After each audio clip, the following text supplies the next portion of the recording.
Can you speak to the experience about working class people paying for a good or a service, receiving an imperfect good or service, and the unwritten rules about not complaining or speaking up? Oh boy. Specifically in a restaurant, my father-in-law doesn't want anyone to modify their orders, even no tomatoes on my burger, and my husband grew up not being allowed to ever send food back, even when it is incorrect, such as having a choice of salad dressing, asking for Italian, but it arrives with blue cheese dressing.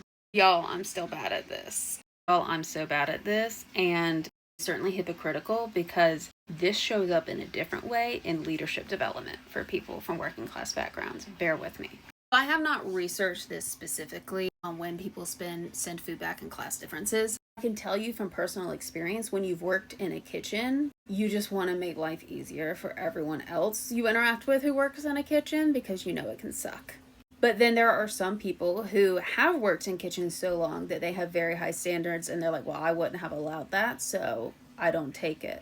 I'm not saying one is good or bad. But I think especially for people who've been in abusive work environments that had to do with customer service, that you've been traumatized by the customers who sent shit back or were assholes, and you don't want to be that person to them. I worked in a phone call center for a while. It sucked because they had us doing stuff and holding us accountable for stuff that was not within our control. And that's what made it so shitty. Like, we were responsible for if people stopped being customers, even if it was for reasons that were like company policies that changed, so people left over that, and like not because of the customer service we gave over the call. And so because of that like scarring experience, whenever I have an issue and I get someone over the phone, I'm always like, I know this is not your fault. I know that this is a company issue. You're just the only contact I have. Can you please help me? Where this shows up in leadership development issues for people from working class backgrounds is that I often see people take on more leadership responsibility, moving up the ladder. They're like middle management or supervisor, and they want to keep doing well and moving up, but they are bogged down because they're burnt out and they're doing too much work. They are not delegating, and they're not delegating because they have been so exploited that they feel guilty.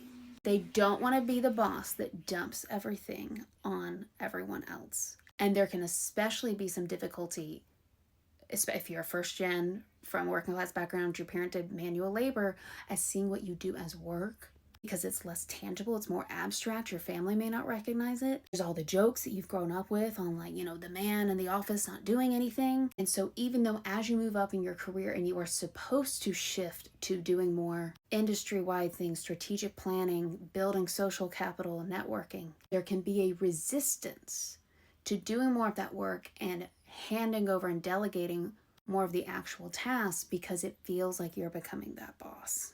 This is enough of an issue that I have a module in my coaching program, an Unwritten Rules Bootcamp, that focuses on this. I call it Nobody Can Do This But Me, Getting Back Your Time While Giving Back. Because I am not in the business of putting more asshole managers out there who are exploitative. But what I want you to think about and get out of this video, if you never delegate and you never learn, you are pulling up the ladder behind you.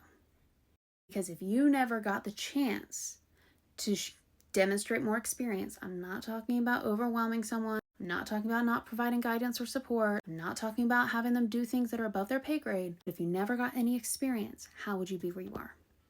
Because this is an issue that I have seen enough that one of the 6 modules in the Unwritten Rules Bootcamp is devoted to this. So as for your father-in-law, never met him, can't speak to it specifically, but I would guess he has restaurant experience or food experience. This could also be somewhat regional. My dad's a Midwesterner. He doesn't want to trouble anybody. And maybe if he hasn't worked in food, he might have just had some terrible exploitative customers where he got blamed for their bad behavior and he doesn't want to pass that on to anybody else. And until these traumas are addressed and people learn how to do this in a way isn't exploitative, they often keep doing things like this. Which is why in my program, I focus on how do we reframe what you want your leadership to look like when all you've seen is bad leadership. And that's a really sad state of the workforce that we're in right now, but it's what we're in right now.